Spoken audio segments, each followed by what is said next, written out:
آله وأصحابه أجمعين. اللهم صل على سيدنا محمد وعلى آل سيدنا محمد كما صليت على إبراهيم وعلى آل إبراهيم في العالمين إنك حميد مجيد.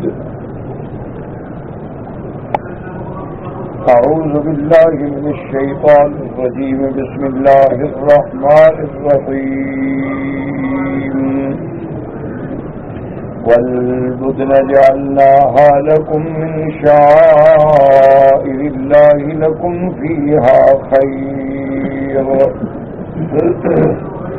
فاذكروا اسم الله عليها صواف فإذا وجبت جنوبها فكلوا منها وأطعموا القانع والمعتر كذلك سخرناها لكم لعلكم تشكرون.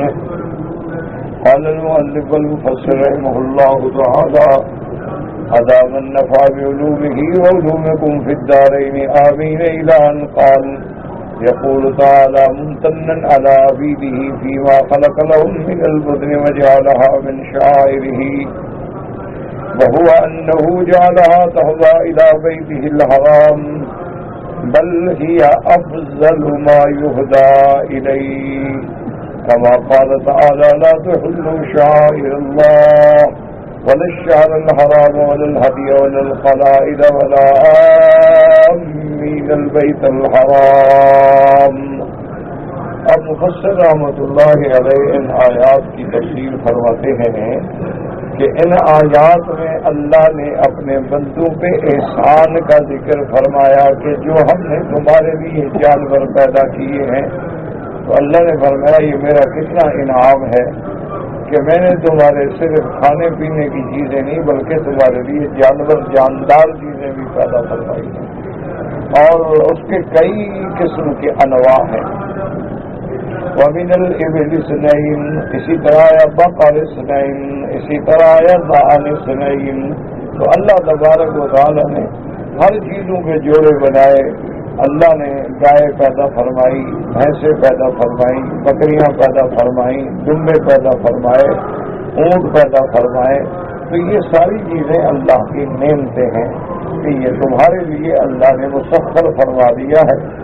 بعض جانور تمہاری بال برداری کے کام آتے ہیں، بعض جانور تمہاری کھیتی باڑی کے کام آتے ہیں، بعض جانور جو ہیں تمہارے دودھ کے کام آتے ہیں، بعض جانور جو ہیں ان کے بال جو ہیں تمہارے خیمے اور کپڑے بنانے کے کام آتے ہیں. تو اللہ کی تم پر بڑی نعمتیں ہیں، اور ان نعمتوں میں سے پھر اللہ نے حکم فرمایا کہ صرف یہ میری نعمتیں نہیں بلکہ ان کو تم اللہ کے راستے میں حاجی کرو، اور جب تم اللہ کے راستے میں قربان کرتے ہو تو پھر یہ بہت بڑا اجر و ثواب کا ذریعہ بھی بن جاتا ہے. تو اصل بات یہ ہے، یاد رکھیں کہ اللہ نے انسان کو احسن تقویم پہ پیدا فرمایا. اس لیے قرآن مقدس میں اللہ نے قسم کھائی ہے 4 چیزوں کی، اور قسم کھانے کے بعد جواب قسم کیا ہے کہ لقد خلقنا الانسان فی احسن تقویم. اللہ نے 3 کی قسم کھائی، اللہ نے زیتون کی قسم کھائی، اللہ تبارک و تعالی نے طور سینا کی قسم کھائی، اللہ نے اس بلد الامین کی قسم کھائی، اور قسم کے بعد مدعا مقسم علیہ جواب القسم کیا ہے؟ لقد خلقنا الانسان فی احسن تقویم. اللہ نے انسان کو بڑی احسن تقویم، یعنی ایسی تعدیل اور ایسی صفات کسی اور دیگر حیوان میں نہیں جو اللہ نے انسان میں پیدا کرتا. اسی لیے ایک صحیح حدیث میں آتا ہے کہ ان اللہ خلق آدم علی صورتہ، اللہ نے آدم کو اپنی صورت کو بنایا. تو اس سے بڑی عظیم انسان کے لیے کیا شان ہو سکتی ہے. اس لیے اللہ تبارک و تعالی نے قرآن مقدس میں اصلی علماء کہتے ہیں کہ جتنی جانور ہیں وہ سب گردن جھکا کے کھاتے ہیں پیتے ہیں، یہ انسان کا شرف ہے کہ مرفوع الراس ہے، کھانا ہے تو چیز اٹھا کے کھائے، گردن جھکانے کی ضرورت ہی پیش نہیں آتی۔ اور یہ تمام صفتیں کہ اللہ نے انسان میں علم بھی عطا فرمایا، علم بھی عطا فرمایا، نطق بھی عطا فرمایا، بیان بھی عطا فرمایا، قوت سامعہ بھی عطا فرمائی، قوت باصرہ بھی عطا فرمائی۔ اللہ پاک نے اس میں قوات ملکیہ بھی رکھی، قوات علمیہ بھی رکھی، قوات عملیہ بھی رکھی، قوات نظریہ بھی رکھی، قوات فکریہ بھی رکھی، اور یہ ساری نعمتیں اللہ نے اور کسی مخلوق میں نہیں رکھی۔ تو جب اللہ نے انسان کو اتنا بڑا شرف بخشا ہے، اسی طرح وہ ایک مشہور تاریخی واقعہ ہے نا کہ اس زمانے میں جب خلیفہ منصور عباسی تھا،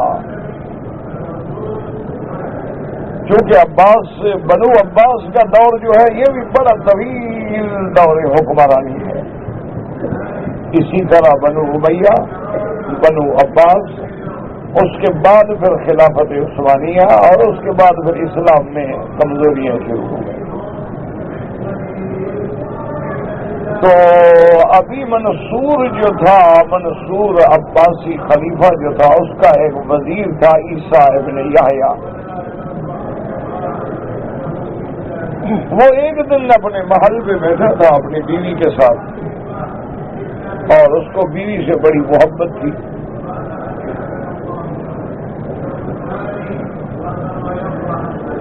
شاہی محل کی چھت پہ بیٹھے تھے، 14ویں کا چاند کھلا ہوا تھا، تو اللہ کے بندے نے بس وہ خیال آ گیا، اس نے کہا کہ تم اگر چاند سے اچھی نہ ہو تو تمہیں 3 طلاق۔ یعنی مقصد اس کا یہ تھا کہ تم چاند سے بھی زیادہ خوبصورت ہو۔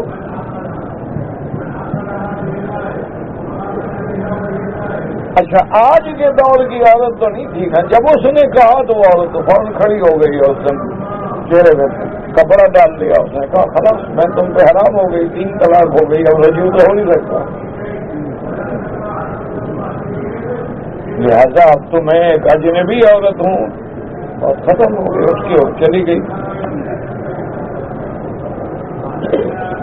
اب جناب عیسیٰ ابن یحییٰ جو تھا وہ تو بڑی محبت کرتا تھا غریب اپنی بیوی سے، اور اس نے تو بردینائے محبت یہ کلمات کہہ دیے تھے، اس کو پتا تو نہیں تھا کہ طلاق ہو جائے گی۔ اسی لیے آدمی کسی بھی حال میں لفظ طلاق جو ہے وہ زبان پہ نہ لائے۔ گھر میں جھگڑے ہیں، اختلاف ہیں، ہو جاتے ہیں، دعا کریں اللہ ہر گھر پہ رحم کرے، لیکن اس لفظ سے بچیں، بولنا چھوڑ دیں، اچھے رہنا چھوڑ دیں، ایک کمرے میں میاں بیوی لیٹنا چھوڑ دیں، ماں باپ کے گھر بھیج دیں، بہت زیادہ ضرورت ہو تو شریعت میں مارنے کی بھی اجازت دی ہے، لیکن لفظ طلاق کبھی زبان پہ نہ آئے۔ یہ بڑا اللہ کو بڑا مبغوض، ابغض الحلال، ابغض الحلال عند اللہ الطلاق، کہ اللہ نے طلاق کو حلال تو کیا ہے، اس لیے کہ بعض حالات ایسے ہیں کہ کوئی حل ہی نہیں، جب وہاں کیا ہو ایسے حالات پیدا ہو جاتے ہیں کہ کوئی حل نہیں، تو پھر دونوں کی زندگی برباد کرنے کی علاوہ تو آپ دیتے رہے کہ پھر طلاق ہو جائے۔ جیسے کہ میرے محبوب رحمت دو جہاں، رحمت دو عالم سیدنا محمد مصطفیٰ صلی اللہ علیہ وسلم کے زمانے میں بھی واقعہ ہوا کہ حضرت مغیث کی بیوی بریرہ سے شادی ہو گئی، بیوی کے دل میں نفرت آ گئی، محبت نفرت یہ اللہ پیدا کرتے ہیں، وہ چاہے نفرت ڈال دیں، وہ چاہے محبت ڈال دیں۔ تو بی بی صاحبہ نے اس سے کہا کہ بھائی مجھے تم طلاق دے دو، اس نے کہا کہ نہیں۔ تو حضرت بی بی بریرہ رضی اللہ تعالی عنہا نے حضور رحمت دو عالم کی درگاہ میں آ کے درخواست کی کہ یا رسول اللہ صلی اللہ علیہ وسلم میرا اپنے شوہر کے ساتھ گزارا نہیں ہو سکتا اور میں اس کے حقوق ادا نہیں کر سکتی، میرے دل میں نفرت آ گئی، میں کیا کروں؟ اچھا، خدا کی شان بھی ایسی تھی کہ بی بی صاحبہ بڑی جمیلہ تھی، بڑی حسینہ تھی، حضرت معیز بیچارے کوئی زیادہ خوبصورت نہیں تھے، بلکہ داغ تھے ماتھا اونچی چچ کے، اور یعنی کوئی خوبصورت منظر نہیں تھا۔ اس نے کہا کہ یا رسول اللہ صلی اللہ علیہ وسلم مہربانی فرمائیں، میرا فیصلہ کر دیں۔ آپ نے فرمایا بریرہ، تم نے دیکھا نہیں معیز بیچارہ تمہاری محبت میں تم جہاں جاتی ہو پیچھے پھر رہا ہے، غریب گلیوں میں بھی تمہارے پیچھے پیچھے پھرتا رہتا ہے، رحم کرو اس پہ۔ تو اس وقت دین والی عورتیں تھیں، دین والی بیویاں تھیں، ہماری بیٹیاں بہنیں تو نہیں تھیں نا جن کو آج فلموں کا تو پتہ ہے لیکن اسلام کا پتہ نہیں۔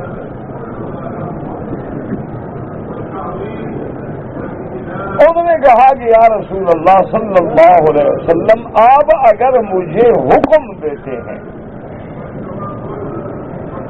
اگر یہ آپ کا حکم ہے کہ میں مغیث کے ساتھ اپنے شوہر کے ساتھ گزاروں تو میں ساری زندگی گزار دوں گی، آپ کے حکم کا انکار نہیں کر سکتی۔ آپ نے حکم دینا ہے تو حکم دے، فرمائیں بس۔ حضور نے فرمایا نہیں، حکم نہیں، لیکن عدل دیکھیں حضور کا۔ حضور فرما دیتے ٹھیک ہے میرا حکم ہے، بس کون انکار کر سکتا ہے؟ یہ عدل ہے میرے محبوب کا، رحمت دو جہاں کا عدل دیکھیں کہ بھئی اس عورت کا دل نہیں برداشت کرتا، حکم جبر کر کے میں کیوں مجبور کروں؟ اسی سے ہمیں سبق ملتا ہے کہ ماں باپ اگر اپنی بیٹی کی شادی کریں تو بیٹی کی رائے لیں۔ چلو باپ کو شرم آتی ہے، ماں پوچھ لے، ماں نہیں پوچھنا چاہتی۔ بعض قبائل میں یہ عیب ہوتا ہے کہ جی ہم ماں باپ ہیں، بیٹی سے پوچھنے کی کیا ضرورت ہے، یہ جہالت ہے۔ زندگی بیٹی نے گزارنی ہے، تم نے تو نہیں گزارنی۔ اگر تمہارے اندر اتنا بڑی انا ہے تو اس کی کسی بہن سے، سہیلی سے کہہ دو کہ بھئی اپنی بہن سے پوچھ لو کہ تمہارے ماں باپ فلاں جگہ رشتہ کرنا چاہتے ہیں، تمہیں قبول ہے کہ نہیں ہے؟ اگر وہ کہے نہیں ہے تو پھر جبر نہ کرو۔ تو حضور نے فرمایا کہ دیکھو بریرہ، میرا حکم نہیں ہے، البتہ میں سفارش کرتا ہوں تمہارے شوہر، حکم نہیں دیتا، سفارش کرتا ہوں کہ اس پہ مہربانی کرو، غریب تمہاری محبت میں پریشان ہے۔ انہوں نے کہا کہ یا رسول اللہ، میرے دل میں اللہ نے کوئی ایسی نفرت ڈال دی ہے کہ میں جب اس کی شکل دیکھتی ہوں نا تو میرا خون کھول جاتا ہے، میں اس کے ساتھ ایک بستر پہ لیٹ نہیں سکتی، تو میں حقوق جب ادا نہیں کر سکتی تو بیوی کیسے بنوں؟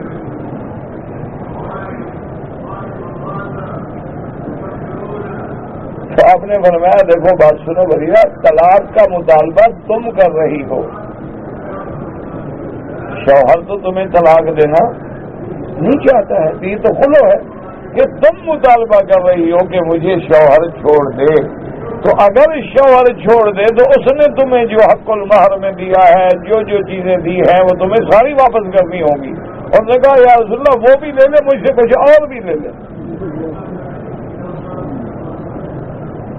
میں اس کے ساتھ رہ نہیں سکتا۔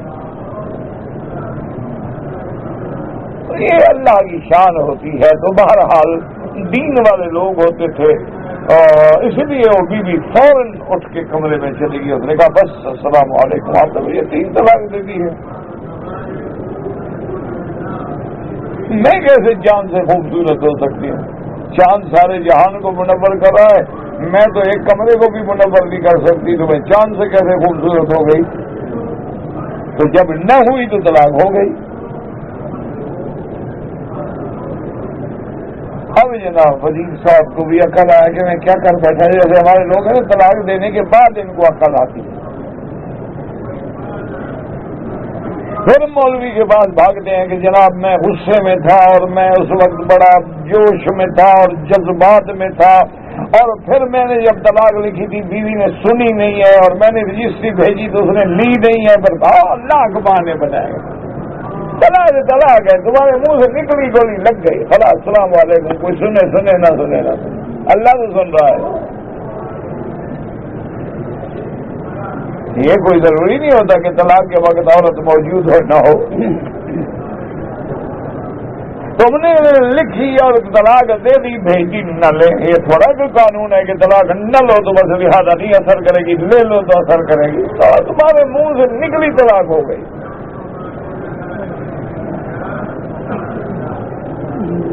اب جناب صبح کو وزیر صاحب جب آئے اپنے بادشاہ کی خدمت میں تو چہرہ لٹکا ہوا ہے، ساری رات جاگتا رہا غریب اپنی بیوی کے فراق میں، اور بیوی گھر چلی گئی ماں باپ کے، نے کہا خلاص طلاق ہو گئی، اب یہ طلاق رجیع بھی نہیں کہ میں تیرے گھر میں عزت گزاروں، شاید رجوع ہو جائے، اچھا طلاق بائن بھی نہیں کہ دوبارہ نکاح ہو جائے، تم نے تو طلاق مغلظہ دے دی، 3 طلاقیں دے دی، کسے ختم کر دیا؟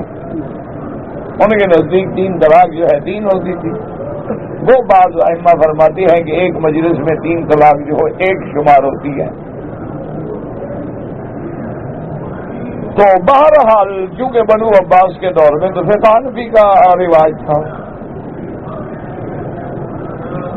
بادشاہ نے پوچھا کیا بات ہے؟ اس نے کہا جی میں تو مصیبت میں آ گیا، میں اپنی محبت کا اظہار کر رہا تھا لیکن اظہار ایسے اندازے میں کیا کہ مصیبت بن گئی۔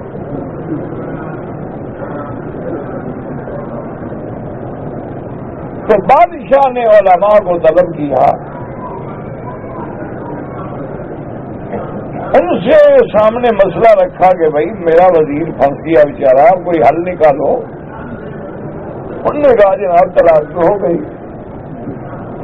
ایک آدمی تھا علماء میں جو بالکل آخر کنارے میں بیٹھے تھے، خاموش تھے، یا ابن اکثر، یہ من تلامذۃ ابی حنیفہ رحمہ اللہ، امام ابو حنیفہ کے شاگرد۔ بادشاہ نے اس کو پوچھا اللہ کے بندے تم کیوں چپ بیٹھے ہو؟ اور نے کہا حضرت اتنے بڑے بڑے علماء جب بات کر رہے ہیں تو میں تو ان سے چھوٹا ہوں، اس لیے میں خاموش رہنا مناسب سمجھتا ہوں۔ نہیں اللہ کے بندے اس میں چھوٹے بڑے کی بات نہیں ہے، بات یہ ہے کہ تمہاری رائے کیا؟ انہوں نے کہا میری رائے جو ہے طلاق نہیں ہوئی ہے، سب مولوی غلط کہہ رہے ہیں۔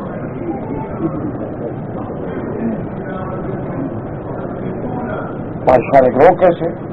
اور نے کہا اللہ نے قرآن میں قسم کھائی ہے کہ سب سے بہتر انسان ہے، چاند سورج سے بھی بہتر ہے، تمام آسمان و زمین سے بھی بہتر ہے، ملائکہ سے بھی بہتر ہے۔ جب اللہ نے قسم کھائی ہے تو وزیر نے یہی تو کہا تھا کہ تم چاند سے بہتر ہو، انسان چاند سے بہتر ہے۔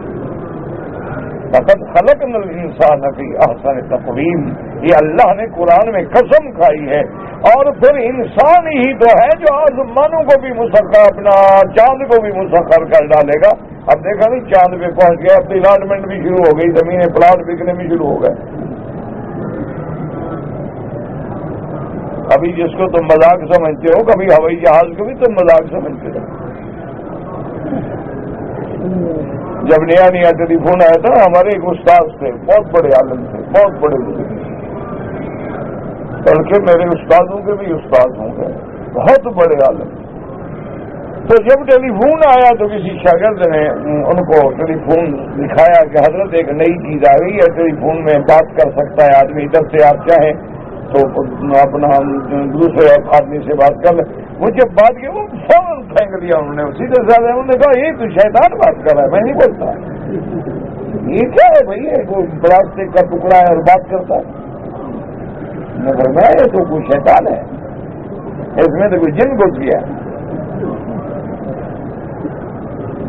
اب وہ جناب ہاتھ نہیں لگاتے تھے، سیدھے لوگ تھے، اللہ ان کی قبروں پہ کروڑ رحمتیں فرمائے۔ اسی طرح ایک یہاں عرب کے ایک بہت بڑے عالم تھے، احسا کے علاقے میں فوت ہو گئے، اللہ ان کی قبر پہ رحمتیں فرمائے، بہت بڑے بزرگ ولی ان میں اولیاء اللہ تھے اور عالم بھی تھے ماشاءاللہ۔ تو بادشاہ نے مہربانی کی، ان کے علاقے میں بجلی منظور کی، سڑکیں منظور کی، ہر جگہ بجلی لگاؤ، میرے کمرے میں نہ لگاؤ۔ میرے گھر میں. انہوں نے کہا حضرت آپ کی وجہ سے تو ہم نے سارے علاقے کو بجلی دی ہے. اور فرمایا نہیں، میرے محبوب کے گھر میں بجلی نہیں تھی، میں موت تک بجلی نہیں جلاؤں گا. یہ ہے عشق. تمہارا عشق تو جھنڈیاں لگانے میں ہے نا. انہوں نے کہا حضور رحمت دو عالم کے گھر میں بجلی دی، جو چیز حضور نے استعمال نہیں کی فقیر نہیں کرتا. بس وہ دیے پہ گزارا کر لیں گے. ابھی تک بھی تو زندگی جب تک بجلی نہیں تھی گزری ہے نا. اور بھی کیا ہے، 10 سال 5 سال بوڑھے ہو گیا ہوں، فوت ہو جاؤں گا. میں اپنے گھر میں کمرے میں، اپنی مسجد میں بھی نہیں لگائی، اپنے گھر میں بھی نہیں آئے، دیے جلتے تھے.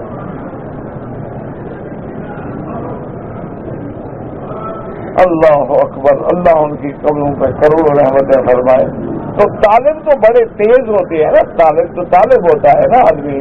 طالب چاہے کالج کا ہو یا دینی مدرسے کا ہو، طالب طالب ہوتا ہے. انہوں نے سوچا کہ یار استاد نے تو کمال کر دیا، اب یہ ٹیلی فون میں کیسے شیطان گھس گیا. استاد کو کسی طرح قائل کریں. تو انہوں نے دوسری طرف اپنے طالب کو بٹھایا کہ ہم نمبر ملائیں گے، جب تمہارے ساتھ کنٹیکٹ ہونا تو تم وہاں سے قرآن شریف پڑھنا شروع کرنا. اور خوبصورت قرآن پڑھتا تھا طالب. تو اس کے بعد جو ہے ہم استاد کو مجبور کریں گے، ٹیلی فون پکڑائیں گے. انہیں نمبر لگایا، اس کے بعد بات ہوئی، اس نے قرآن پر. انہوں نے کہا استاد، انہوں نے کہا نہیں میں اس کو ہاتھ ہی لگاتا، اس میں شیطان گھسا ہوا ہے. انہوں نے کہا حضرت سننے تو صحیح. تو جب سنا تو قرآن کیا ہو گیا، او ماشاء اللہ شیطان تو مسلمان ہو گیا، اب ٹھیک ہے.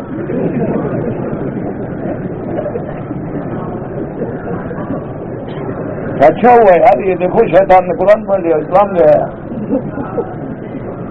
تو اب ہم کہتے ہیں نا کیسے ہوگا. ایک وقت آئے گا جب تم ایسے جاؤ گے جیسے اپنے ملک میں جاتے ہو.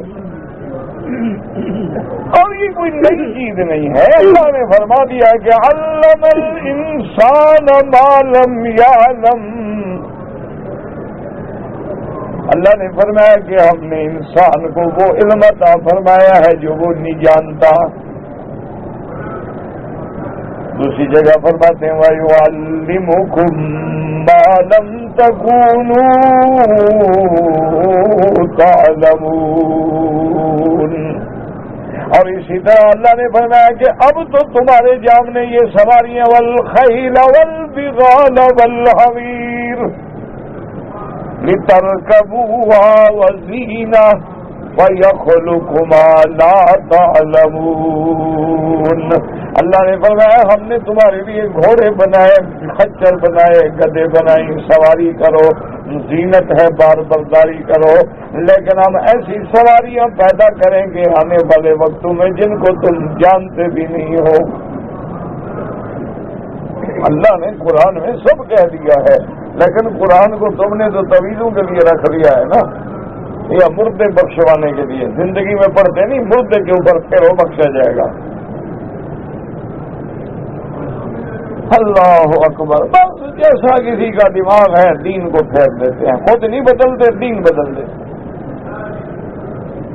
تو اس لیے ہمیشہ یاد رکھیں کہ یہ چیزیں جو ہیں بڑا احتیاط کی ضرورت ہوتی ہے. کہ حضور پاک نے بھی حکم فرمایا کہ خلوں میں پھر تمہیں سب کچھ لوٹانا ہو. کیوں؟ یہ دلوں کی محبت ہے، نفرتیں ہیں، وہ اللہ تبارک و تعالیٰ ڈالتے ہیں. وہ چاہے تو اب دیکھیں نا جی، کائنات کے ہر مسلمان کے دل میں مکہ اور مدینہ کی اللہ نے محبت ڈال دی. دیکھا نہیں ہے، غریب ہے، جنگل میں جانور چرانے والا ہے، چرواہا ہے، اور ایک چادر میں پھر رہا ہے، وہی بھی کہتے ہیں اللہ بھی یہاں مکہ مدینہ لکھا. اس بیچارے کو پتہ ہی نہیں مکہ کہاں ہے، مدینہ کہاں ہے. میرے پاس روٹی کے پیسے بھی نہیں ہیں، میں کیسے مکہ مدینہ جاؤں گا. لیکن طلب ہے، طلب ہے اور محبت ہے. اس لیے اللہ فرماتے ہیں کہ اب دیکھو جب میں نے تمہیں ایک ایسی آسان تکوین میں پیدا کیا ہے تو پھر میں نے تیرے بدن پہ بھی صدقہ رکھا ہے، تیرے بدن پہ بھی اپنے حقوق رکھے ہیں، تیرے عقل پہ بھی حقوق رکھے ہیں، تیری قوتوں میں بھی حقوق رکھے ہیں کہ عقل کا معنی یہ ہے کہ اس کو تم میری شریعت میں استعمال کرو، نظر کا معنی یہ ہے کہ جہاں میں نے کہا حلال ہے وہاں نظر ڈالو، جہاں حرام ہے استعمال نہ کرو۔ میں نے کان تمہیں دیے ہیں، قرآن سنو، حق سنو، سچ بات سنو، جھوٹ غیبت حرام سے بچو۔ میں نے تمہیں طاقت دی ہے چلنے کی تو حق کی طرف چلو، باطل کی طرف نہ چلو۔ یہ تمہارے بدن کی ذمہ داریاں ہیں، تمہاری قوتوں کی ذمہ داریاں ہیں۔ وَمِمَّا رَزَقْنَاهُمْ، اور میں نے جو تمہیں مال دیا ہے وہ میرے راستے میں خرچ کرو، کبھی زکوٰۃ کے طریقے پہ، کبھی صدقات نافلہ کے طریقے پہ، کبھی والدین کے حقوق کے طریقے پہ، کبھی میاں بیوی اور اولاد کے نفقے کے طریقے پہ، اور پھر حج میں خرچ کرو، اور کبھی کبھی اپنی جان کے لیے سنت ابراہیم پوری کر کے کوئی روح والی جان والی چیز، جاندار روح والی چیز بھی میرے راستے میں قربان کرو۔ اس لیے فرمایا کہ ہم نے تم پر یہ بڑی نعمتیں کی ہیں کہ کیسے کیسے تمہیں جانور دیے ہیں۔ اور اونٹ کو دیکھو کیسا جانور ہے، کتنا قوی ہے، کتنا سرکش ہے، کتنا زور والا ہے، کتنا حمل برداشت کرتا ہے، لیکن ایک 6 سال کے بچے کو اوپر بٹھا دو، وہ جناب اس کی مہار پکڑ کے دوڑاتا ہے، بھگاتا ہے، جدھر جاتا ہے موڑتا ہے، جدھر جاتا ہے پھیرتا ہے، جہاں جاتا ہے بٹھا دیتا ہے۔ اللہ نے فرمایا میں نے اتنا سرکش جانور بھی تیرے تابع کر دیا ہے، تو کیسا انسان ہے کہ میرے تابع نہیں، مجھے چھوڑ کے کبھی قبروں پہ سجدے کرتے ہو، کبھی درختوں کے سجدے کرتے ہو، کیسے انسان ہو؟ اس لیے فرمایا کہ جو جانور اب میرے نام پہ لگ جائے پھر اس کی بھی عزت ہے، اس کا بھی احترام ہے، کیوں وہ شاعر اللہ میں ہو گیا ہے، اب اس کا بھی احترام کرنا ہوگا۔ اس لیے اللہ نے فرمایا کہ اس کا احترام کیا ہے کہ اضحیہ کو اپنے وقت میں ذبح کرو۔ اب دیکھیں نا جی، ایک آدمی ہے اگر عید نماز سے پہلے اپنا بکری ذبح کر دے تو وہ گوشت کی بکری تو ہے، قربانی ادا نہیں ہوگی، کیوں ہر چیز کا وقت ہے۔ جیسے سارا دن روزہ رکھو اور سورج ڈوبنے سے صرف 1 منٹ پہلے پانی پی لو، سارا روزہ ختم ہو گیا، برباد ہو گیا۔ ہر چیز کا حکم ہے کہ اس کی پابندی کرنی ہوگی، لہذا یہ ہے کہ اب اگر اضحیہ ہے تو وہ عید کے دن ہوگی اور عید کی نماز کے بعد ہوگی۔ اگر پہلے کرو گے تو وہ تمہارے کھانے پینے کے لیے تو جائز ہے، لیکن قربانی ادا نہیں ہوگی۔ اچھا یہاں یہ مسئلہ بھی سمجھ لو کہ ایک آدمی دیہات میں رہتا ہے، وہاں عید ہوتی نہیں، تو وہ کیا کرے گا؟ وہ علاقے کی عید کی نماز کے وقت کا خیال کرے گا کہ بھئی ہمارے علاقے میں عام طور پہ عید کس وقت ہوتی ہے؟ ابھی 8 بجے ہوتی، ٹھیک ہے 8:15 قربانی کر دیں، عید نہیں ہوتی تو نہ ہو، کوئی ضروری تو نہیں کہ ہر جگہ جمعہ بھی ہو، ہر جگہ عید بھی ہو، تو اس لیے وہ وہاں اوقات کا خیال کر لے گا۔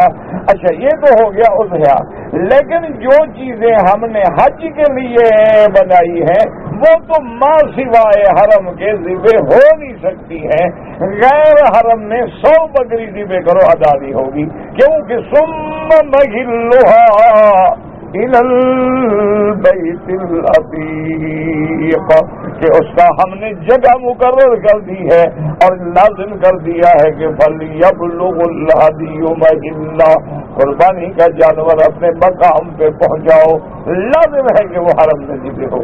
اس لیے مفسر رحمۃ اللہ علیہ فرماتے ہیں اللہ نے اپنے بندوں پہ احسان فرمایا اور اس کے بعد فرمایا کہ اب جانوروں کو تم اللہ کے گھر کی طرف بل ہی افضل ما یہدیٰ الیہ، یعنی اللہ کی گھر کی طرف جو ہدایا ہے ان میں سب سے افضل یہ جانور ہیں جو اللہ کے راستے میں قربان کیے جاتے ہیں۔ جیسے اللہ نے فرمایا لا تحلوا شعائر اللہ، اللہ کی نشانیوں کو خود حلال نہ کرو جب تک اللہ کا حکم نہ ہو، یعنی استعمال نہ کرو، والشہر الحرام، اسی طرح جو حرمت کے مہینے ہیں ان میں بھی قتال نہ کرو، والہدیہ، نہ اللہ کے جانور جو اللہ کے نام پہ حرم میں ذبح ہونے کے لیے ہیں، والقلائد ولا آمین البیت الحرام، اور جن کے قلائد ڈال دیے گئے، جن کے گلے میں ہار ڈال دیا گیا ہے، علامت ڈال دی گئی، نشانی ڈال دی گئی، اب ان کو مت چھیڑو۔ اسی طرح اللہ کے گھر کا قصد کرنے والے اب فرماتے ہیں قال ابن جریج قال عطا فی قوله والبدن جعلناها لكم من شعائر اللہ۔ اب حضرت عطا فرماتی ہے کہ والبدن، بدن سے کیا مراد ہے؟ فرمایا البقرۃ والبعیر، کہ گائے کو بھی بدنا کہتے ہیں اور اونٹ کو بھی بدن کہتے ہیں۔ وقد روى عن ابن عمر وسعيد بن المسيب والحسن البصري وقال مجاهد انما البدن من الابل۔ حضرت حسن بصری فرماتے ہیں کہ لفظ بدن کا اطلاق صرف اونٹ میں ہے، لیکن حضرت عطا فرماتے ہیں اونٹ ہے تو بدنا ہے اور گائے ہے تو بدنا ہے۔ اسی طرح اگر بھینس ہے تو وہ بھی گویا گائے کے قائم مقام ہے، یعنی جس میں 7 حصے ہیں ان کے اندر گویا بدنے کا اطلاق ہے۔ لیکن حضرت حسن بصری فرماتے ہیں کہ صرف اونٹ میں اطلاق ہوتا ہے۔ قلت اما اطلاق البدن غیر متفق علیہ۔ اب مفسر رحمۃ اللہ علیہ فرماتے ہیں کہ اس میں تو کوئی شک نہیں کہ لفظ بدنا کا اطلاق اونٹ پر، یہ تو اتفاق ہے کہ اونٹ تو بدنا ہے ہی ہے نا، اس میں تو کوئی جھگڑا ہی نہیں۔ اختلاف اس بات میں واختلفوا فی اطلاق البدن بقرۃ القولین، اب اس بات میں اختلاف ہے کہ کیا گائے کو بھی ہم بدنا کہہ سکتے ہیں یا نہیں کہہ سکتے ہیں۔ اس میں 2 قول ہیں، صحمان نویت بلایا ذالک شرعن کما صح الحدیث۔ اب مفسر فرماتے ہیں کہ صحیح بات یہ ہے کہ ہم گائے کو بھی بدنا کہہ سکتی ہے۔ ثم جمہور العلماء، اس کے بعد جمہور علماء کی یہ رائے بھی ہے انہ تجزی البدن عن 7 والبقرۃ عن 7 کما ثبت فی الحدیث عند مسلم۔ اب جمہور علماء فرماتے ہیں کہ جیسے اونٹ میں 7 حصے ہوتے ہیں، اونٹ میں 7 بکریاں ہوتی ہیں، یعنی ایک اونٹ میں 7 آدمی شریک ہو کے 7 بکریاں رکھ سکتے ہیں، اسی طرح گائے بھی 7 کے قائم مقام ہے۔ مسلم شریف کے اندر حدیث ہے من روایت جابر بن عبداللہ رضی اللہ تعالیٰ عنہ، حضرت جابر بن عبداللہ رضی اللہ تعالیٰ عنہ روایت فرماتے ہیں قال امرنا رسول اللہ صلی اللہ علیہ وسلم ان نشترک فی الاضاحی البدن عن 7 والبقرۃ عن 7۔ حضرت جابر بن عبداللہ فرماتے ہیں کہ ہمارے آقا نے، آقائے 2 عالم رحمت 2 عالم سیدنا محمد مصطفیٰ احمد مجتبی صلی اللہ علیہ وعلی آلہ واصحابہ وسلم تسلیما کثیرا کثیرا نے ہمیں حکم دیا۔ آپ نے فرمایا کہ اضاحی کے اندر بدنہ جو ہے اس کی 7 بکریاں اور گائے جو ہے اس میں بھی 7 بکریاں ہیں، تو لہذا صحیح حدیث بھی اسی پہ دلالت کرتی ہے کہ اطلاق لفظ بدنہ کا گائے پر بھی جائز ہے۔ وقال صاحب اللہ وغیرہ بل تجزی البقرۃ والبعیر عن 10۔ اور حضرت اسحاق ابن راہویہ فرماتی ہیں کہ گائے میں 10 بکریاں، اونٹ میں بھی 10 شریک ہو سکتے ہیں۔ وقد ورد بھی حدیث فی مسند امام احمد النسائی وغیرہ واللہ عالم۔ مسند امام احمد میں، سنن النسائی میں بھی اس حدیث آتی ہے کہ اونٹ میں 10 بکریاں اور گائے میں بھی 10 بکریاں، لیکن یاد رکھو کہ جمہور علماء جو ہیں وہ کہتے ہیں 7 بکریاں۔ اور ویسے بھی خیرات جتنی زیادہ ہوگی 10 پہ تقسیم کرو تو گوشت کم آئے گا نا، 7 پہ کرو زیادہ آئے گا، تو جتنا زیادہ خیرات کرو گے اتنا اجر اور ثواب بھی الحمدللہ زیادہ ملے گا۔ اب اللہ فرماتے ہیں والبدن جعلناها لکم من شعائر اللہ لکم فیہا خیر۔ لکم فیہا خیر کا کیا معنی کہ اس میں تمہارے لیے خیر ہے۔ اب مفسر فرماتا ہے خیر کا معنی ثواب فی الدار الآخرۃ، ان قربانیوں کا بدلہ اللہ تمہیں آخرت میں دیں گے، ثواب عطا فرمائیں گے۔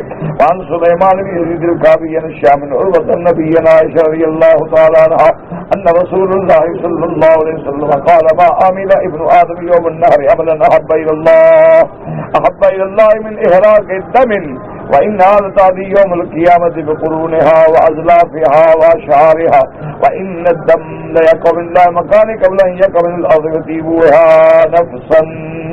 اب بی بی عائشہ صدیقہ بنت صدیق رضی اللہ تعالی عنہ روایت فرماتی ہیں کہ میرے آقا نے رحمت دو عالم نے فرمایا کہ ما عمل ابن آدم یوم النحر عملا، کہ قربانی والے دن انسان کا جو عمل سب سے اللہ کو زیادہ محبوب ہے وہ اللہ کے راستے میں جانور کا خون بہانا ہے۔ قربانی سب سے زیادہ اللہ کو محبوب ہے، اللہ کو پسند ہے۔ اور اس کے بعد فرماتے ہیں انا اعطاتی بہا یوم القیامت، قیامت والے دن اللہ اس کے سینگ، اس کے کھر، اس کے پاؤں، اس کے بال، یعنی ان سب کا تمہیں وزن کر کے اجر دیا جائے گا۔ وَإِنَّ الدَّمَّ لَيَقْعُ مِنَ اللَّهِ بَقَانِ قَبْلَ أَن يَقْعَ مِنَ اللَّهِ، جب تم جو اضحیہ یا ہدی کو ذبح کرتے ہو اس کا خون تو نیچے بعد میں گرتا ہے لیکن اللہ کے ہاں پہلے قبول ہو جاتا ہے، اور تمہارے لیے اللہ کے ہاں اجر و ثواب ہے آخرت کے اندر، لیکن شرط یہ ہے کہ خالصاً اللہ کے لیے ہو۔ ان صلاتی و نسکی و محیای و مماتی باللہ رب العالمین لا شریک لہ وبذالک امرت وانا اول المسلمین۔ اگر قربانی کرنی ہے تو خالص اللہ کے لیے ہو، کسی غیر کا اس کے اندر شرکت نہ ہو۔ اس لیے حضور پاک صلی اللہ علیہ وسلم فرمایا کہ اپنے نفسوں کی خوشی کے ساتھ قربانی کیا کرو۔ اعلیٰ سے اعلیٰ اور اچھی چیز رواہ ابن ماجہ والترمذی وحسن وقال سفیان الثوری قال ابو حاتم یستدین ویسوق البدن وقیل له تستدین وتسوق البدن فقال انی سمعت رسول اللہ صلی اللہ علیہ وسلم یقول لکم فیہا خیر۔ اب جناب حضرت سفیان ثوری فرماتے ہیں کہ ابو حاتم جو تھے وہ اپنے جانور کو چلاتے تھے، کہ حالانکہ جانور تو چلتا ہے، کیا مانا یعنی خود سواری نہیں کرتے تھے اور اس کو خود پکڑ کے ساتھ لے کے چلا کے لے آتے تھے، یعنی احترام تھا جانور کا۔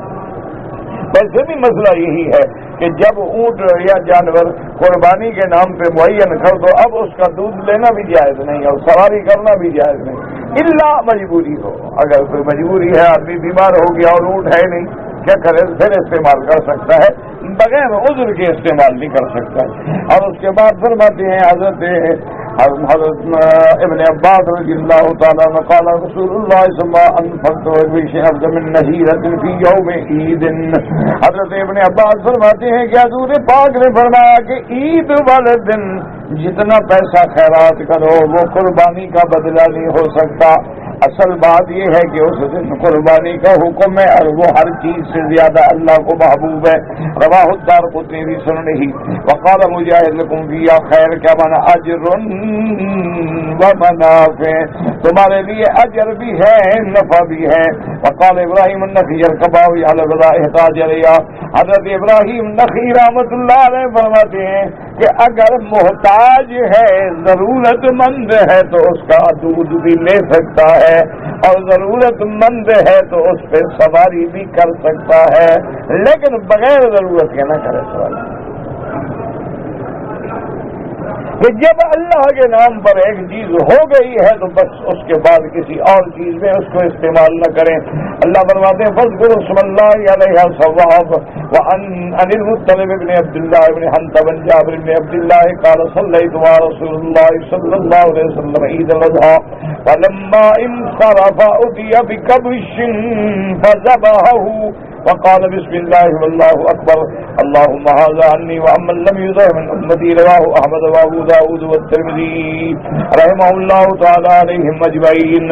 اب جناب فرماتے ہیں جابر بن عبداللہ کہ میں نے حضور کے ساتھ نماز پڑھی، رحمت دو عالم کے ساتھ عید الاضحیٰ کی نماز پڑھی، اور جب حضور نماز سے فارغ ہو گئے آپ کے پاس دمبا لایا گیا، آپ نے اس کو ذبح کیا اور اس کے بعد فرمایا بسم اللہ اللہ اکبر، اور اس کے بعد کہا کہ یا اللہ یہ میری طرف سے بھی ہے اور میری امت کے ان لوگوں کی بھی طرف سے ہے جو غریب قربانی کی طاقت نہیں رکھتے، ان کو بھی ثواب عطا فرما دے۔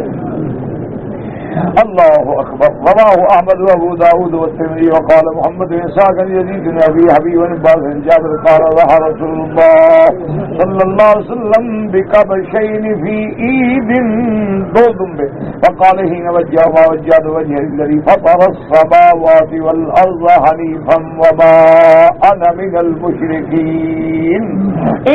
ان صلاتی ونسکی ومحیای ومماتی للہ رب العالمین لا شریک لہ وبذلك امرت وانا اول المسلمین اللهم منك ولك عن محمد وامته.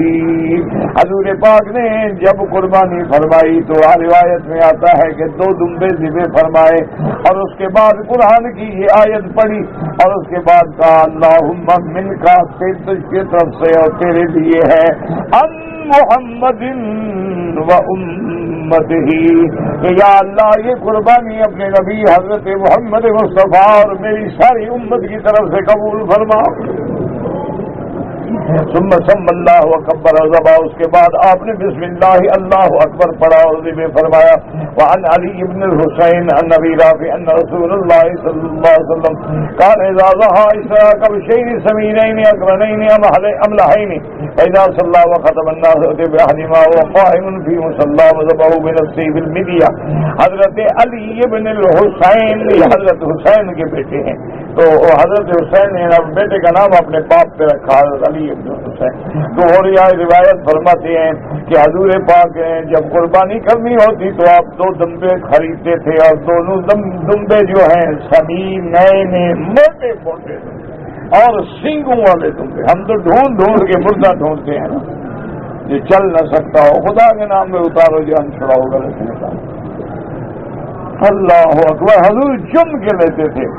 اذا صلی وخطب الناس جب عید ہو جاتی خطبہ ہو جاتا ان کو بنگایا جاتا اور آپ اسی قربان گاہ میں فذبحہ بنفسہ چھری کے ساتھ مدیہ کہتے ہیں چھری کے ساتھ خود ذبح فرماتے. ثم یقول اللہم ھذا امتی جمیعا اور اس کے بعد کہتے کہ یا اللہ یہ میری ساری امت کی طرف سے قبول فرما.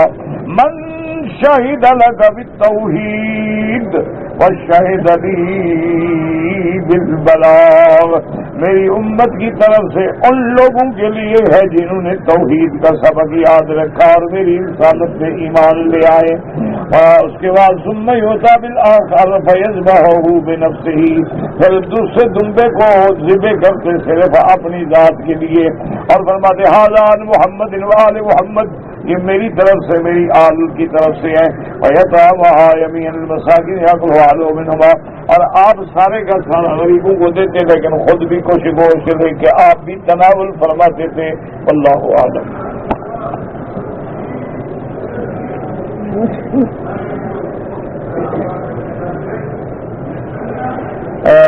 کہتے ہیں جی کہ میں نے الحمدللہ آپ کی تقریر سن کے داڑھی رکھی ہے. اللہ قبول فرمائے. اللہ آپ کو سنت پہ دوام نصیب کرے. باقی جو گناہ ہے نا میرا بھائی توبہ سب سے بڑا علاج ہے. جب آدمی توبہ کر لیتا ہے نا اس کے بعد سارے گناہ ختم ہو جاتے. التائب من الذنب کمن لا ذنب له. جب آدمی سچے دل سے توبہ کرے تو ایسے ہو جاتا ہے جیسے وہ گناہ اس نے کبھی کیا ہی نہیں تھا. لیکن ایک بات یاد رکھیں حقوق العباد توبہ سے معاف نہیں ہوتے. یعنی کسی کا 10 لاکھ روپیہ کھا جاؤ اور توبہ کر لو وہ معاف نہیں ہوتا. وہ حق دینا پڑے گا.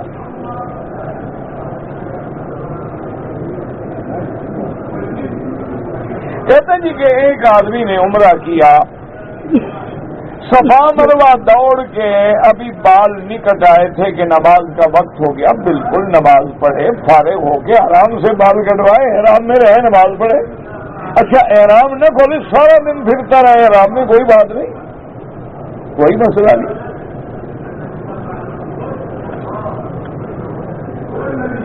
میں نے عمرہ کیا اور بال تھوڑا کاٹا. اگر تو میرا بھائی ٹک لگوائے نا ایک بال ادھر سے اور ایک ادھر سے اور ایک ادھر سے تو مہربانی کر کے اب سارے بال بھی کٹواؤ اور ایک بکری دم بھی ادا کرو. میں نے حج کیا تھا لیکن قربانی بنگلہ دیش میں کی تھی.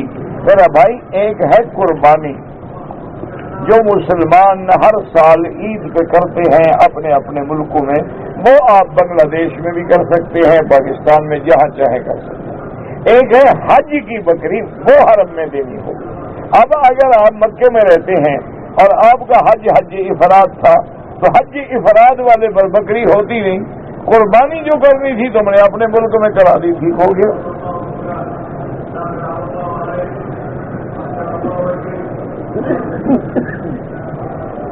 میں نے غسل کیا، کپڑے پہنے، پھر کپڑے اتارے، پھر احرام باندھا، تو کوئی بات نہیں، کیا ہو گیا بھائی؟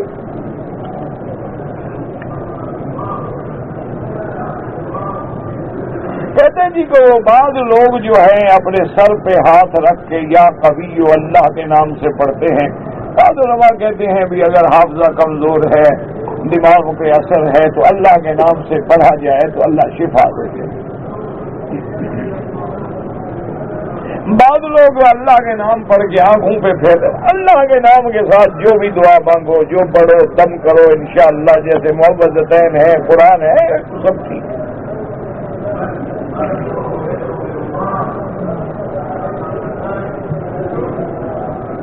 ایک آدمی نجران سے آیا مکہ مکرمہ میں کام کے لیے، احرام نہیں باندھا. ایک دن بعد مسجد عائشہ سے احرام. پھر کیوں مسجد عائشہ گیا؟ مانا یہ ہے کہ اس کی نیت تو عمرے کی تھی، تو لہذا آپ دم بھی ادا کریں. یا تو وہ ڈیوٹی کے لیے آتا پھر عمرہ کرتا ہی نہیں، نہ ادھر سے نہ ادھر سے، پھر سمجھ آتا کہ وہ ڈیوٹی کرنے آیا ہے، عمرہ کرنے نہیں آیا ہے. ایسے امام ابو حنیفہ رحمۃ اللہ علیہ تو بہت سخت ہیں، اور میں نے کسی حال میں آئے، میقات سے آؤ، احرام باندھو.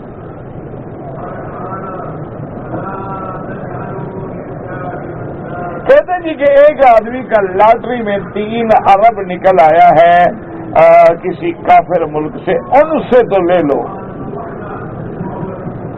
کافروں سے تو لے لو، وہ دیں گے نہیں، پاگل نہیں ہے، ایسے خوشی نہ مناؤ. وہ بڑے سمجھدار ہیں، وہ ایسے چکر چلائیں گے کہ لینے کے دینے پڑ جائیں گے. بہرحال اگر تمہیں دے دیں تو پھر خود استعمال نہ کرو، غریبوں پہ خرچ کرو.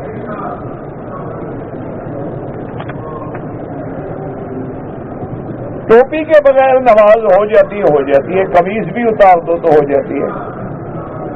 نماز کے لیے سطر عورت کافی ہے، اور مرد کا سطر ہے ناف سے لے کر گھٹنے تک. اگر یہاں چادر باندھی ہوئی ہے، چاہے اوپر بھی کپڑا نہ ہو، کوئی حرج نہیں. ایک ہے کہ جب اللہ نے کپڑا دیا ہے تو پھر ٹوپی نہ پہنو تو یہ زیادتی ہے. اللہ نے دیا ہے تو پھر اللہ کے گھر میں تیار ہو کے آؤ. خذوا زینتکم عند کل وقت، تیار ہو کے آئیں، ادب سے آئیں، احترام سے آئیں. میرے والد فوت ہو گئے، ان کے لیے عمرہ کرو، حج کرو، جو بھی نفلی عبادات ہیں کرو. میرے بچے گونگے پیدا ہوئے ہیں، میں نے کہا تھا نا بھائی وقفہ کر لو، مستقل آپریشن نہ کراؤ. میں نے پہلے صفا مروہ دوڑا، پھر طواف کیا، تو اب طواف کر کے صفا مروہ دوڑ لو ورنہ دم پڑ جائے گی. تم ایک دفعہ نفلی طواف کر لو، پھر دوبارہ صفا دوڑ لو، صحیح کر لو، تو انشاءاللہ دم سے بچ جاؤ گے. اگر ایک آدمی ریاض سے آیا جدہ میں، وہاں رات رہا، وہاں سے دوسرے دن احرام باندھ گیا، ٹھیک ہے، کوئی دم نہیں. مدینہ منورہ میں اگر 40 نمازیں پوری نہ کر سکیں کوئی حرج نہیں، وہ تو فضیلت ہے. ایک دن رہو، 2 دن رہو، 1 نماز پڑھو، 2 نماز پڑھو، آ جاؤ، کوئی بات نہیں. اللہ نصیب کرے تو فضیلت ہے. علماء اس لیے زور دیتے ہیں کہ جب 40 نمازیں پابندی سے جماعت کے ساتھ پڑھے گا تو انشاءاللہ اللہ پاک اس کو نمازی بنائیں گے، جہنم سے آزاد کریں گے، نفاق سے آزاد کریں گے، اس کی نماز کے ساتھ دل لگے گا. اس لیے زور دیتے ہیں. اور زیارت الگ چیز ہے، یہ نمازیں الگ چیز ہیں. اچھا، آپ صبح کی نماز کے بعد پہنچے، ظہر سے پہلے واپس آ گئے، کوئی بات نہیں.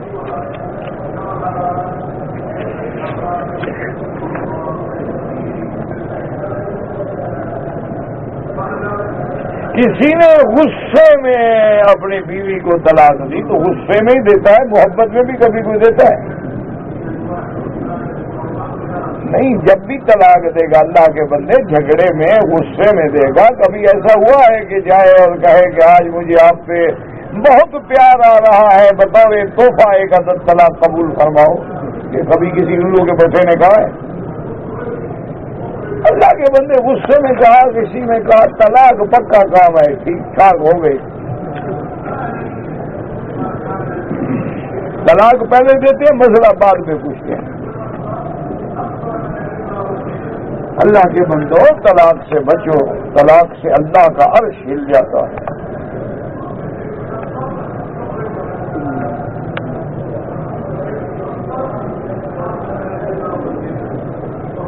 ایک بیوی ہے اپنے شوہر سے جھوٹ بولتی ہے تو شوہر بھی تو بیوی سے جھوٹ بولتے ہیں، اس کا مسئلہ نہیں پوچھا، اور پیسے جو ہے اپنے ماں باپ بہن بھائیوں کو چوری کر کے دے دیتی ہے، نہیں دینے چاہیے، ہدایت کرو۔ یہ کوئی اتنا بڑا جرم نہیں ہے کہ تم مسئلے پوچھو لوگوں سے۔ جھوٹ تم بھی بولتے ہو، وہ بھی بولتی ہے، تم جھوٹ بولنا چھوڑ دو، بیوی کبھی نہیں بولے گی۔ چلو آج حرم شریف میں ایک فیصلہ کرتا ہوں، باقی اللہ کے بندے اس کے ماں باپ اگر غریب ہیں ان کی مدد کرتی ہے تو اس کو اجازت دے دو، اس کو چوری کرنے ہی نہ پڑے۔ یہ واقعہ پیش آیا تھا، میرے محبوب جب مکہ فتح ہو گیا، صفا کی پہاڑی پہ بیٹھے تھے اور بیعت لے رہے تھے، مشرکین کی عورتیں مسلمان ہو رہی تھی، تو حضور پاک نے ان آیت کے مطابق اذا جاءک المؤمنات یبایعنک علی اللہ یشرکن باللہ، اللہ سے شرک نہ کریں، ولا یسرقن، اور چوری نہ کریں۔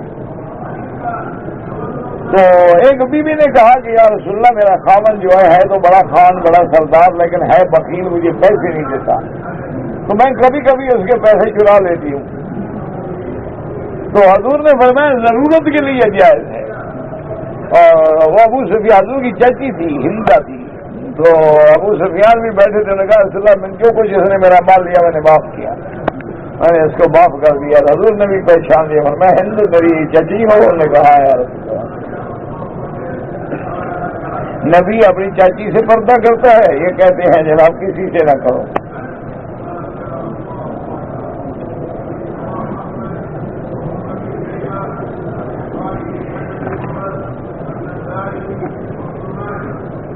میری بیوی جو ہے اولاد نہ ہونے کی وجہ سے تعویذ کرتی ہے، تعویذوں سے اولاد ہوتی تو ہسپتالیں بند ہو جاتی،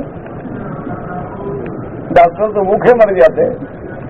اچھا، بعض اوقات تعویذ دینے والوں کی اپنی اولاد بھی نہیں ہوتی، تحقیق کیا کرو۔ ایک پیر بڑا مشہور تھا، اولاد کی تعویذ اپنی اسی اولاد ہوئی نہیں۔ اللہ کے بندے تم اپنے گھر والوں کو تو تعویذ دو، بابا کوئی طویل شریف سے کچھ نہیں ہوتا، پر قرآن کی دعائیں پڑھو، استغفار پڑھو، اللہ سے دعا مانگو۔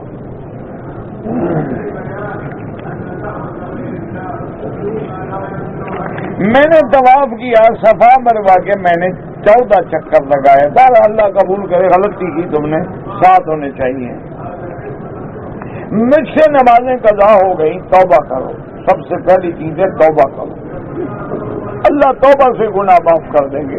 پھر اندازہ کر کے قضا پڑھ لو۔ نانا نانی دادا دادی یہ سب باپ کے حکم میں ہوتے ہیں، ماں کے حکم میں ہوتے ہیں، ان کے لیے حج عمرہ سب کچھ جائز ہے۔ اب میں مکے میں رہتا ہوں اور مجھ پہ قرضہ بھی ہے، تو کیا میں حج کر سکتا ہوں؟ بالکل کر سکتے ہو۔ مکے میں رہنے والے کے حج کا کتنا خرچہ ہوگا؟ 50 ریال۔ بالکل حج کرو، یہ کوئی مسئلہ نہیں۔ پتہ نہیں لوگوں نے کیسے غلط بنایا ہوا ہے کہ جس پہ قرضہ ہو وہ حج نہ کرے۔ اس کا مطلب تو یہ ہوا کہ تمہارے جتنے ملانر ہیں، بڑے بڑے انڈسٹریل ہیں، تو سارے مقروض ہیں بینکوں کے، تو پھر یہ تو کوئی بھی حج نہ کرے۔ یہ معنی نہیں ہوتا۔ معنی یہ ہے کہ ایک آدمی کے پاس مثلا 1 لاکھ روپیہ ہے، 1 لاکھ میں حج ہو سکتا ہے، لیکن 1 لاکھ قرضہ دینا ہے تو قرضہ دے دو۔ جب دے دو گے تو 1 لاکھ تمہارے پاس نہیں رہا، اس لیے اب تم پہ حج نہیں ہوگا۔ یہ معنی تھوڑا ہے قرضہ بھی نہ دو حج بھی نہ کرو۔ جب تم نے 1 لاکھ روپیہ قرضے والے کو دے دیا، اب تمہارے پاس پیسے نہیں ہے، جب نہیں رہے تو حج فرض نہیں رہا۔ یہ تھوڑا ہے کہ قرضہ پی کے بیٹھے رہو اور حج بھی چھوڑ دو۔ رات کو قبر کی زیارت ہو سکتا ہے، رات کو مردہ مر جائے تو دفن ہو سکتا ہے، تو جب اندر جا سکتا ہے تو باہر بھی جا سکتا ہے۔ کیا ہے رات اور دل میں کیا فرق ہے؟ میرے والدہ صاحبہ فوت ہو گیا، والدہ نے بہت حج عمرہ کیا، اب میں ان کے لیے عمرہ کروں؟ کوئی بات نہیں، کرو، 1 دفعہ کرو۔ میری بہن بہت بیمار ہے، دعا کریں اللہ سب بیماروں پہ رحم فرما دے۔ اللہ سب گھروں میں جو بیماریاں ہیں، تکلیفیں ہیں، روحانی، جسمانی، نفسانی، میرا مولا تیرے آگے کوئی مشکل نہیں، اپنی شان کن فیکون سے شفا فرما دے۔ اذا مرضت فہو یشفین، اذا مرضت فہو یشفین، تیرے سوا کوئی شفا نہیں دے۔ اللہم رب الناس مذہب الباس اشف انت شافی لا شفاء الا شفاؤک، شفاؤک لا یغادر سقما۔ اللہم اشفنا واشف مرضانا ومرضى من اوصانا واستوصانا ومرضى المسلمین برحمتک یا ارحم الراحمین۔ اگر عصر کے بعد طواف کریں تو حنفی مسلک کے لوگ جو ہیں وہ 2 رکعت مغرب کے بعد پڑھیں، باقی ائمہ کے نزدیک حرم میں اجازت ہے کہ جب طواف کرو پڑھ لو۔ اگر کسی نے اپنی بیوی سے غیر وضع فطری عمل کیا ہے توبہ کرے، وہ لوٹی ہے، اللہ تبارک و تعالیٰ کے قہر سے ڈرے، توبہ کرے اور آئندہ اس عمل کے قریب نہ جائے۔ میں نے احرام کی حالت میں ناک میں انگلی سے ایسے کیا تو خون لگا، کچھ نہیں ہوتا۔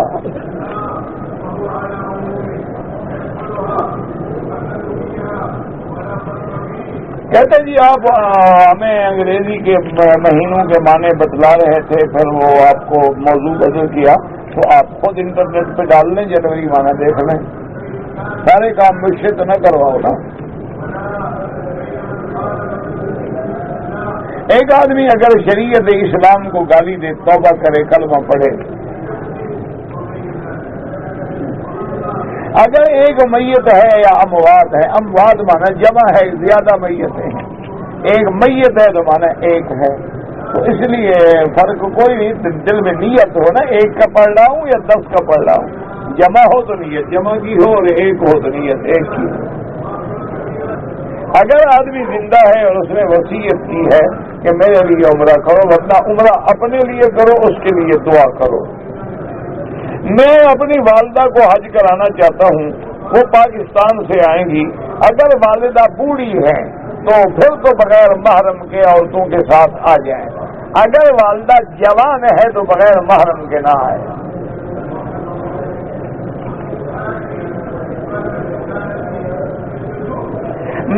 میرے والد فوت ہو گئے، ان کی نمازیں قضا ہو گئیں، پہلے تو دعا کرو کہ اللہ مغفرت فرما دے۔ اللہ تبارک و تعالی، اور بعض احناف کے نزدیک یہ ہے کہ ہر نماز کا فدیہ ادا کرے صدقہ فطر کے برابر۔ کہتے جی بعض لوگ قرآن کو زمین پہ رکھ دیتے ہیں، میرا بھائی اللہ دلوں کی نیتیں جانتا ہے، اگر ان کا مقصد بے ادبی ہے تو پھر پڑھیں کیوں؟ اگر مقصد بے ادبی نہیں ہے تو وہ سمجھتے ہیں کہ یہ جلد جو اوپر لگائی جاتی ہے اسی لیے ہے کہ ہم اس پہ جیسے لکڑی پہ رکھ سکتے ہیں نیچے بھی رکھ سکتے ہیں، لیکن ادب کا تقاضا یہی ہے کہ قرآن اونچی جگہ پہ ہو، ادب سے رکھیں، جوتے کے قریب نہ رکھیں، غلط جگہ پہ نہ رکھیں، حقیر، لیکن جو رکھتے ہیں ان کی بھی نیت خراب نہیں ہے، وہ مسلمان ہیں۔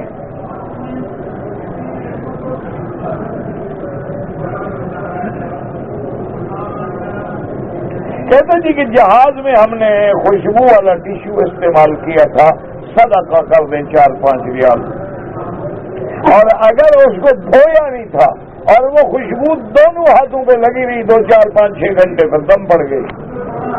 حضرت مغیث نے بی بی بریرہ کو طلاق دے دیا کہ نہیں دے دیا؟ تمہیں کیا تکلیف ہے؟ ہاں تمہیں کیا تکلیف؟ کوئی وجہ مسئلہ بتاؤ نا، ورنہ حدیث پڑھ لو، دے دیا فکر نہ کرو۔ مسئلہ پوچھے، سمجھتے ہیں کہ بڑا علم ظاہر کر رہے ہیں مولوی پہ۔ ایک آدمی ہر بات میں تکرار کرتا ہے کہ جھوٹ بولوں تو میری بیوی کو طلاق، انشاءاللہ وہ فارغ ہے، فکر نہ کرو۔ ایک آدمی ریاض سے آیا جدہ، اور پھر جدے سے احرام باندھے، ایک ہے ہوائی جہاز سے آیا جدے اترا نہیں، پھر تو ریاض سے باندھنا تھا۔ ایک آدمی کا کام تھا جدے میں، ریاض سے جدے آ گیا، کام پہ چلا گیا، کام کرنے کے بعد جب فارغ ہوا اسی دن یا دوسرے دن احرام باندھا، وہ ٹھیک ہے، وہ کوئی دم نہیں، ورنہ تو ہر آدمی جدے آتا ہے، پہلے چونکہ ایئرپورٹ جدے ہے۔ میں پاکستان سے آیا ہوں، میں نے احرام نہیں باندھا، جدے سے بھی نہیں باندھا، ایک عمرہ بھی کرو، ایک بکری دم بھی ادا کرو۔ جب مدینہ منورہ جانا ہو، جب مسجد کی آپ نیت کریں گے تو روضہ مبارک بھی تو مسجد کے اندر ہے. اگر کوئی آدمی قرضدار ہے وہ بھی خیرات کر سکتا ہے. جنازے کی نماز جیسے پڑھی جاتی ہے اور کیا طریقہ ہے؟ صرف حنفی مسلک میں پہلے ثنا ہے، پھر درود ہے، پھر دعا ہے. امام احمد بن حنبل رحمۃ اللہ علیہ فرماتے ہیں کہ پہلے فاتحہ، پھر درود، پھر دعا.